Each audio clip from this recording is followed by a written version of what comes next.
Alright, dudes and dudettes, whoever may be here, this is Rifkin. I'm casting with Orb for this awesome clan war, best of 9. And I think this is game 4 or 5. I think it's 4. We'll pretend it's 4 even if it's not. Because I believe the score... 4, yeah, it's currently 2-1. Awesome.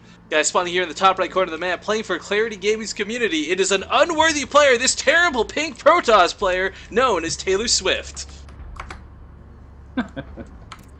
And the opponent in this game is wearing red. They are a Zerg player from Team oGaming. It is SteAdfaSt. Now that's a real name, Ord. That is a cool name. Hold steadfast, brothers! Hold the line! But no, joking aside, guys, we had a little bit of discussion before the game. TaylorSwift saying they'll write a song about me. Well, they'll date me, they'll break up with me, then write a song about me. So, had to give them a terrible introduction because I promised that I would. But coming across the field with that very early probe, not so much that it's like, oh my god, he's got a proxy, because of course he did with the pylon in base, but still a pretty early scout.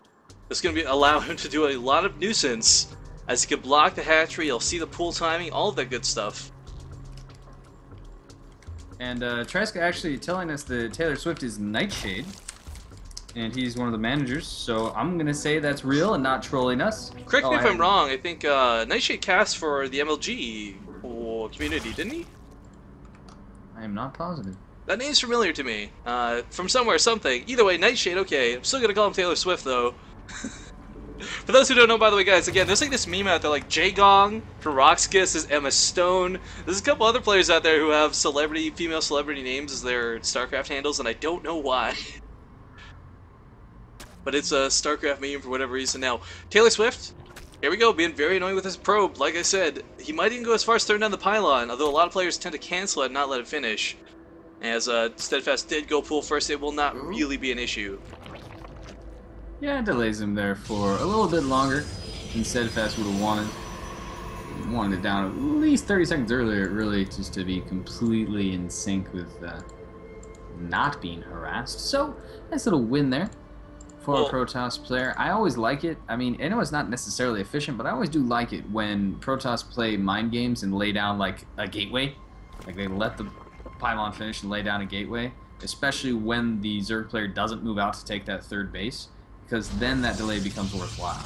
Well, I gotta tell you what, my favorite strategy I've seen PvZ in a long time was SCA Lucky versus FXO Lucky, and he went out with a 6 probe, makes it look like a proxy gate, and just Forge expands behind it.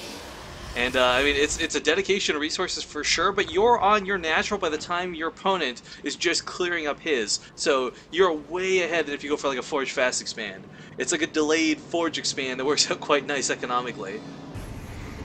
But actually, paying TaylorSwift a compliment, NiteShade here, as much as I want to give him crap, I like this wall he created within his own base.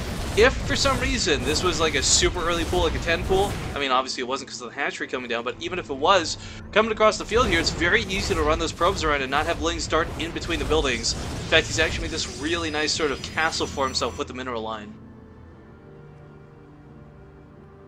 Now, TaylorSwift. Twilight Council is so early. Yeah, I was expecting an expansion, to be honest with you, but this is a very early Twilight Council. And the big question to me is this going to be Blink Stalkers? Is it going to be an all-in? Oh, this Stalker really needs to kill this Overlord. It looks like it probably will.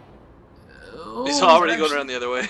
He's going to be dangerous about it. And there's actually a second Overlord as well that has the opportunity to go up there and scout. So this Stalker has his work cut out for him. Meanwhile, on the other side of the field, though, this Stalker, the Zealot, and the Mothership Core should be able to snipe off this Queen. Spinecrawler is, of course, coming down, but it's so far off. Oh, actually, Spinecrawler ends up being what's targeted down. Second Queen does pop up. Oh, Ward, it's just... the Mothership Core in danger. It's just going to be good old-fashioned Dark Templar. I was really hoping for a Blink all-in, to be honest with you. I think it would have been a little more effective, but oh, denied! Is that Mothership Core. One of the Queens may go down here. Oh, alive with 1 life. Stalker does manage to kill it though, just before the Zerglings clean it up. And I will admit, guys, that was a panic first blood. I know that was nothing close to first blood. I just saw something die on my finger, went all trigger happy because I missed the first one, so legitimate apologies there. But Dark Shrine is it scouted? It's just barely not scouted, or look at that Overlord. So close. Oh my god. Like, yeah, okay, I'll say 2 pixels over and he could probably see it coming up, but we do have Zerglings that are arriving here, and a Stalker is on this is problematic. The Stalker is going to actually be in some trouble here. Yeah. And the pylons are being queued up from behind already. That Stalker is Can he just get the other one down, though? Oh, goes for the gateway instead, because he did not know if he had time for it or not. Second Mothership Core does come out, should be able to shut this down. But I want to point out here, if you're going to pylon offensively, those Dark Templar are going to be making their way onto the field here, Ord. Cancellation goes down. Actually, kind of fantastic timing on the gateways here because the pylon is about to be done. You know, this Overlord, man, if SteAdfaSt watches this replay, he's going to fire that Overlord. But actually, it's not that big of a threat. Look at this. We got the Spore Crawler up at the natural entrance. I don't know if he might have sussed this out from what he has and hasn't seen on the map, but either way, and the DTs are rallied. One of them doesn't do any damage at all. Is just killed outright. You know, this is really curious to me that he did this, because we look at the base. He has not scouted either the Twilight or the Dark Templar. In fact, he has scouted nothing to this point. So this was... I'm not going to go as far as like to say retarded or cheating or anything like that, because that's not the case, but it's very lucky and very nice that he got that Spore Crawler down in time.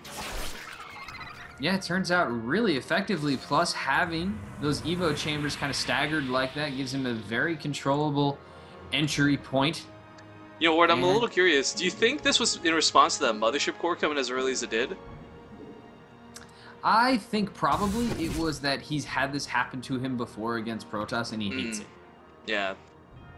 So it's something that he's willing to invest in because he does not want to lose to Dark Templar. Honestly, oh, these lings. You do not want to engage. Yeah, on top of it being made of pure energy that does splash damage to bio, yeah, don't engage on top of that, Mr. Circlings. Yeah, wait for your friends. But okay, looks like TaylorSwift's going to try and go in here. Why? I don't know. Got the pause coming down. Bit of a lag spike there. There are a ton of people observing this game. But, man, this Archon is in for a bit of trouble here, Ord. Yeah, this round does go off, and it should go down. It'll take out a lot of links with it, but Zealots and the Archon do dissipate. Looks like he ended up with 7 kills there at the end, so not necessarily a great trade for him. Blink now is TaylorSwift's follow-up.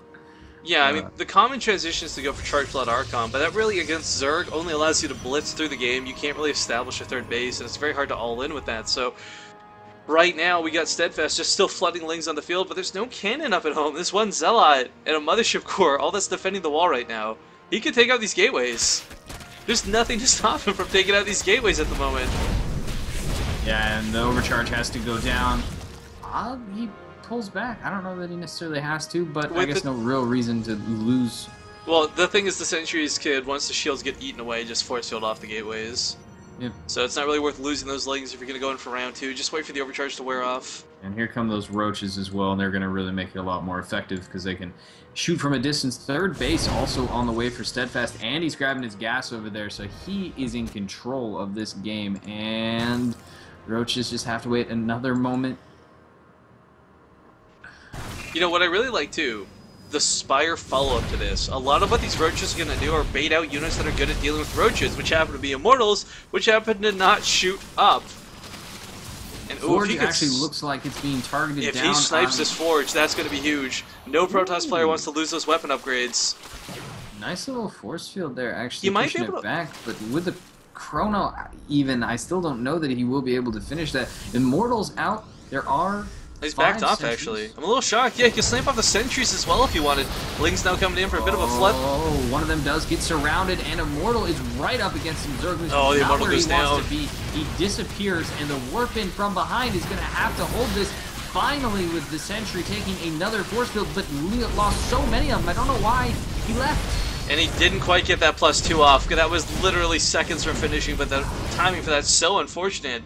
And why is TaylorSwift pushing out? Don't push out, man! You just lost your Immortal, you don't want to lose more units here. Oh, hold position. Well, I think what he's trying to do is bait the fight into the overcharge, but even then, very questionable about whether that's worth it or not. Now, we do have Blink on the field, we got a Warp Prism coming up to follow this. TaylorSwift, of course, going to go across the map to try and maybe ferry some units in. We'll see, maybe he'll continue with those Dark Templar. Because at this point, perhaps SteAdfaSt forgot about it. I mean, look at the main. There's no detection here whatsoever. 4 Dark Templar warped in could kill that hatchery, or sorry, the lair, I should say, before an Overseer morphs in. It is possible. Overseer actually comes in here and is able to see that the Warp Prism is out. So hopefully we see a response from that, at least a repositioning of the queens, maybe. You know, I wonder about this Overlord still, despite the fact there's a giant shadow being cast, cannot see that Dark Shrine. But okay, the Stalkers across the other side of the field, they do have Blink. They will just jump up and down between the high ground and the low ground. And oh my god, Ord, you know what? They don't even need to pick off units if they pick off every single Overlord. He does have to be careful though. Here come the Roaches. There's only one Immortal with this. The Stalkers are shooting the Overseers instead of the Roaches. Oh god, he's got to pick up that Immortal with the Warp Prism. He doesn't do it. And now he's just going to run. And Blink Stalkers are pretty good at running, but still, this was something that should have gone a little more in his favor. War Prism honestly should probably be heading the other direction to try and go in there and force SteAdfaSt to split up his army. He's got 175 right now, and TaylorSwift just can't take... Oh, letting those Roaches get so close before he blinked away. The supply deficit is pretty massive at this point. The full wall up here is going to... the Stalkers can't get in. They got away from that Blink. They could go home. Okay, there they go. Finally get the Blink off. But even so, the War Prism has nothing inside of it. 4 Dark Templar are what he needed. Can he sneak them in? Because Ord, I guarantee you, he will snipe off that layer. Where are you going? A very awkward Blink. It's doing is just flying back and forth. Stalkers wishing right now that they could engage, and really, I'm not sure what TaylorSwift can do to come back right now. I mean, SteAdfaSt only has to stick around outside and expand. Well, he's got the Hydros now, which is what's really scary. There's nothing good on the field right now for TaylorSwift. He's trying to get that Robotech out. I mean, the Robo base just now finishing up with the Colossus, the Thermal Lance, they're all so far away. The +2 is nowhere close to being complete, and these Roaches are on 2-2. These Hydras are on 2-2, Ord. Oh, and there goes one of the gateways. Warp gate number 2 is about to go down. Warp gate number 3 will probably quickly follow. Stalkers will be able to get a much better angle, but this Roach Hydra composition is exactly what he's going to want against so many Stalkers. Time Warp goes down, so that's it. No more overcharges are available. And he's got to individually blink these Stalkers back. He's starting to do it now, but it's a little bit too late. Now he can attack from the high ground, but he's only getting there at the very last moment. Honestly, a great defense so far out of TaylorSwift, losing only a little bit at a time and a little bit at a time, but SteAdfaSt living up to his name steadily but surely, pushing forward, taking the 4th base now in the center, because why not? And the Hydras, man, the Hydras are just ripping through these Stalkers. Look at the resources lost at this point. A lot of gateways did go down. He's starting to get a little bit choked around this ramp, though. But he's going to lose every probe here, Ord. Probes now, and the robotics facility just being left alive as a monument until the Roaches decide to eat it with acid. And with the natural going down, that kind of seals the deal. You can't play 1 base versus 3 with a gold. You can, but not for long. True. Thank you. But still, here we go, pushing his way up the ramp, thrusting into TaylorSwift. And good game is called. Victory for oGaming in that game anyway. SteAdfaSt takes 1 for